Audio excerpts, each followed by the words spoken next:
उत्तराखंड की राजनीति करने वाले नेताओं ने खूब जमकर उत्तराखंड प्रदेश को लूटा है। अरविंद केजरीवाल ने देहरादून में आकर बीजेपी और कांग्रेस के नेताओं पर सीधा सीधा ये आरोप लगाया है। हालांकि कांग्रेस और बीजेपी ने इस पर कोई प्रतिक्रिया नहीं दी है। तो क्या आने वाले दिनों में इन लूटने वाली पार्टियों के किसी भी नेता की एंट्री आम आदमी पार्टी में प्रतिबंधित होने जा रही है? नमस्कार, मैं हूं मनमोहन भट्ट।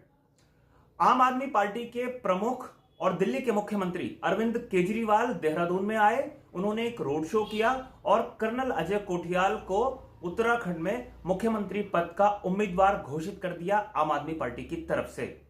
लेकिन इस बीच उन्होंने कहा कि उत्तराखंड में जिन पार्टियों ने शासन किया है उन्होंने जमकर लूट खसोट की है। आप ही सुनिए अरविंद केजरीवाल ने अपने बयान में क्या कहा। जब से उत्तराखंड बना है तब से लेके आज तक इन चंद पार्टियों ने और इन चंद नेताओं ने मिलके उत्तराखंड को पूरी तरह से लूट लिया।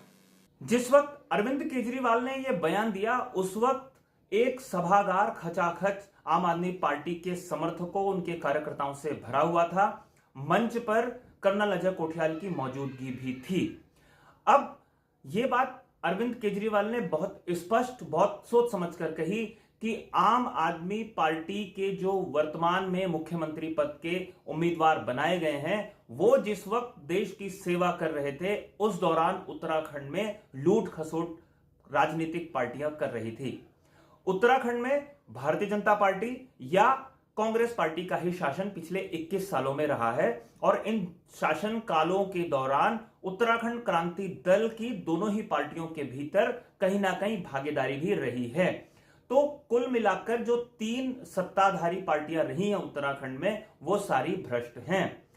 एक बात बार बार अरविंद केजरीवाल, उनके समर्थक, उनके सिपासालार करते रहे हैं कि उत्तराखंड के कई नेता, कई पूर्व मंत्री, कई वर्तमान मंत्री, कई विधायक, कई पूर्व विधायक उनके संपर्क में हैं। तो क्या ऐसे भ्रष्टाचारियों की भविष्य में एंट्री आम आदमी पार्टी में हो सकती है? यह अपने आप में एक बड़ा सवाल खड़ा कर गए हैं अरविंद केजरीवाल। और चूंकि आम आदमी पार्टी की राजनीति आने वाले दिनों में उन नेताओं के भरोसे पर टिकी हुई है जो बीजेपी और कांग्रेस से असंतुष्ट होकर आम आदमी पार्टी का दामन थाम सकते हैं।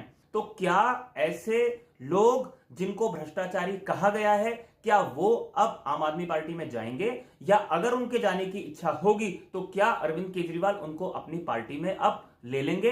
ये कुछ सवाल ऐसे हैं जिनका जवाब बीजेपी, कांग्रेस और उत्तराखंड क्रांति दल के नेताओं को देना है। आपको अगर ये रिपोर्ट पसंद आई तो इसे लाइक कीजिए, इसे शेयर कीजिए और अगर आपने अभी तक इस चैनल को सब्सक्राइब नहीं किया है तो इस चैनल को सब्सक्राइब जरूर कर लीजिए। अगली रिपोर्ट में आपसे एक बार फिर मुलाकात होगी। तब तक के लिए नमस्कार।